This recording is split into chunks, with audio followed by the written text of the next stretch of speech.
집회서의 히브리어 이름은 벤시라의 잠언, 벤시라의 책, 벤시라입니다. 72역은 에크레시아스티쿠스, 곧 교회, 집회, 모임의 책 의미입니다. 우리말에서는 라틴어 전통에 따라서 집회서라고 부릅니다. 저술시기입니다. 히브리어 본문의 원저자 벤시라는 기원전 190년에서 180년경에 예루살렘에서 이 책을 완성한 것으로 봅니다. 저자의 손자가 할아버지 벤시라가 쓴 이 책을 번역한 시기는 에우에르게테스 38년, 곧 기원전 132년에 번역을 했다고 본문에 쓰여 있는 것을 볼 수 있습니다. 원 저자가 이 책을 저술한 시기는 안티오코스 4세의 박해전 시대이므로 예루살렘이 비교적 자유로운 상황이었습니다. 저술 동기입니다. 저자는 자신의 일생에서 체험하고 터득한 지혜를 동시대의 젊은이들과 후대에 전하기 위해 집회서를 저술하였습니다. 예루살렘의 저명한 스승이었던 그는 학교를 열어 연구의 결실을 젊은이들에게 전하였고 수많은 여행을 통해 귀중한 교훈을 얻은 인물이었습니다. 또한 저명한 학자로서 고위 관직에 올라 국정에도 참여하였으며 비교적 부유하고 평탄한 삶을 누린 것으로 보입니다. 그는 특히 전통사상과 종교를 강조하였는데 헬레니즘의 영향으로 흔들리던 젊은이들에게 유대교적 가르침을 굳건히 전하고자 집회서를 집필하게 된 것입니다. 집회서의 중요성을 말씀드리겠습니다. 집회서는 구약의 종교에서 유다교로 넘어가는 과정을 증언하며 역사적, 신학적, 전통적 관점에서 매우 중요한 문헌으로 평가받고 있습니다. 주요 중요성은 다음과 같이 요약할 수 있습니다. 첫째, 사상적 조화입니다. 성경적 종교 사상과 유다교의 근본 사상이 서로 조화를 이루며 나타내고 있습니다. 둘째, 헬레니즘과의 관계입니다. 헬레니즘의 긍정적인 요소는 수용하되 종교 혼합주의를 유발하는 부정적 요소는 배격하며 대처합니다. 셋째, 성경 전통의 증언입니다. 히브리어 성경의 전통적 3분법인 율법서, 예언서, 성문서를 증언하며 모세오경, 여호수아, 사무엘기, 에제키엘서, 12소의 예언서 등을 인용합니다. 또한 다윗을 시편의 저자로 솔로몬을 잠언의 저자로 확립하고 있습니다. 넷째, 문학적 가치입니다. 탈무드에 자주 인용될 만큼 유다 문학의 뛰어난 고전으로 평가받고 있습니다. 저자는 지혜와 율법에 능통한 율법학자입니다. 다섯째, 유다교 전례입니다. 유다교의 속죄일 축제 등 전례 이해를 도우며 특히 18축문과 유사한 기도문이 포함되어 있습니다. 여섯째, 그리스도교적 의의입니다. 신약 성경, 특히 야고보서와의 병행구가 많습니다. 초기 교회에서는 신입 교우들의 교리 교육용으로 사용되기도 합니다. 정경 인정의 역사적 맥락입니다. 집회서가 그리스도교에서 정경으로 인정받는데 시간이 걸렸던 이유는 다음과 같습니다.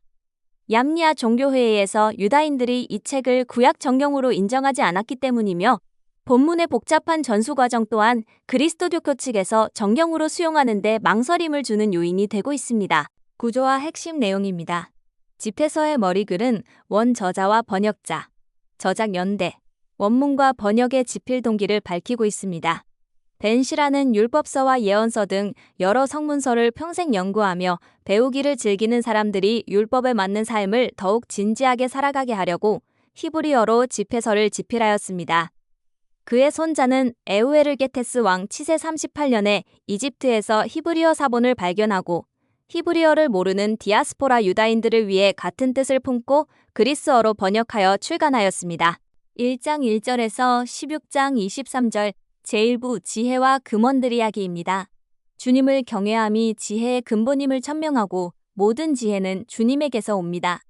그러므로 주님을 제대로 알아모셔야 지혜를 알 수 있습니다.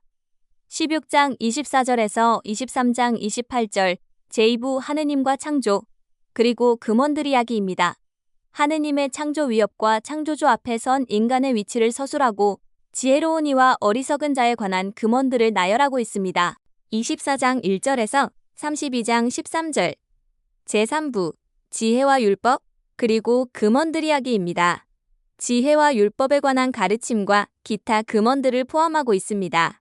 32장 14절에서 42장 14절 제4부 하느님 경외와 처세 이야기입니다. 하느님 경외와 올바른 처세를 강조합니다. 42장 15절에서 50장 29절 제5부 하느님의 영광 이야기입니다.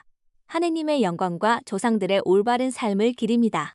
핵심 메시지입니다. 행복과 번영을 위해 저자는 1차적으로 지혜로운 행동을 제시하는데 이는 주님에 대한 경외입니다. 하느님에 대한 경외야말로 지혜의 시작이요 완성이고 하느님을 중심에 두는 삶이 가장 지혜로운 삶인 것입니다. 저자는 지혜와 이스라엘 전통 사이의 연결을 시도합니다. 이러한 관점에서 그는 모세의 율법이 하느님의 지혜를 가장 잘 드러내는 것으로 보며 율법과 지혜를 동일시합니다. 따라서 하느님을 섬기기 위한 가장 쉬운 방법은 율법에 충실한 삶이라는 것입니다. 집회서에서 볼 수 있는 또 다른 독특한 사상은 모든 것에는 상반된 존재가 있다는 것입니다. 선과 악, 생명과 죽음이 언제나 동일선상 존재하듯 아무리 의인의 길을 걷고자 해도 그 삶이 평탄하지 않은 이유는 반대자들이 등장하기 때문입니다. 그러나 저자는 나를 반대하는 존재도 하느님께서 만드셨으니 그들도 내 삶에 필요한 존재임을 가르칩니다. 이렇게 동일선상에 있는 선과 악을 선택하는 것은 인간의 자유의지입니다. 집회서는 인간을 완전히 자유로운 존재라고 선언합니다. 인간 스스로가 원하는 대로, 생각나는 대로 살아가도록 하느님은 아무런 간섭도 하지 않으시기에 인간은 자신의 자유의지로 선을 선택할 수도 악을 선택할 수도 있다는 것입니다. 그러나 이에 대한 책임은 전적으로 인간 자신에게 맡겨져 있기에 윤리적, 신앙적 책임이 요구됩니다. 곧 집회서가 가르치는 개념 중 가장 부정적인 것은 악과 죄가 아니라 그것이 무엇인지 깨닫지 못하고 스스로 재앙에 빠지는 어리석은인 것입니다. 종말을 생각하고 적개심을 버려라. 파멸과 죽음을 생각하고 계명에 충실하여라. 라는 표현은 인간은 누구나 죽게 될 존재임을 상기시킵니다. 집회서는 죽음에 대한 이스라엘의 전통 사상을 그대로 반영하고 있어서 상급과 징벌을 현세적 차원에서 묘사하고 있습니다. 더구나 악인은 의인보다 더 참혹한 죽음을 맞이하게 됨을 강조함으로써 전통 사상을 더욱 심화하고 있습니다. 마무리입니다. 집회서의 구조를 보면 지혜 찬미가 서문에서 시작해 부록까지 체계적으로 이어지고 있는 것을 볼 수 있습니다. 저자는 집회서에서 다양한 부문을 다루고 있지만 전하고자 하는 것을 구조를 통해 명확하게 보여주고 있습니다. 특히 1장 11절에서 21절 안에서 말하는 주님을 경외함과 지혜는 같다는 것을 명확히 밝히면서 시작을 하는 것을 볼 수 있습니다.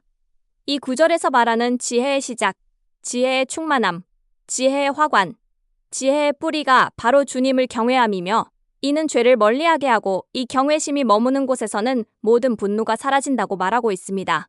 이렇듯 집회서 저자는 지혜를 강조하며 그 지혜는 주님 안에서 이루어진다고 말하고 있습니다. 벤시라는 이 책을 서술하면서 본문 중간마다 지혜의 찬미를 저술하였습니다. 이는 인간의 모든 삶 안에서 지혜의 원천인 주님을 경외하는 삶이 얼마나 중요한지를 계속 반복적으로 말하는 것이라고 볼 수 있습니다. 과연 주님을 믿고 살아가는 우리의 삶 가운데 주님을 경외하는 지혜의 이끄심으로 살아가는지 다시 한번 깊이 묵상하는 책입니다. 또한 집회서 15장 11절에서 20절의 인간의 자유 곧 인간의 자유의지는 우리의 큰 선물이지만 역으로 보면 하느님께서 인간에게 주신 자유의지 때문에 아담과 하와가 에덴 동산에서 뱀의 유혹에 넘어가 하느님께서 먹지 말라고 명하신 선과 악을 알게 하는 열매를 먹은 것을 알 수 있습니다. 자유의지를 이용해 하느님을 사랑할 수도 있고 거부할 수 있습니다. 이렇게 하느님께서 허락하신 자유의지는 오늘을 살고 있는 우리에게도 어떤 것을 선택할지 말하고 있습니다. 하느님의 뜻 안에서 귀한 자유의지를 잘 사용하도록 우리는 끊임없이 하느님의 손을 놓지 말아야 합니다. 항상 승리하는 삶을 살도록 주님께서 우리에게 지혜와 슬기를 주시도록 소망합니다. 다음 강의는 이사야 예언서입니다.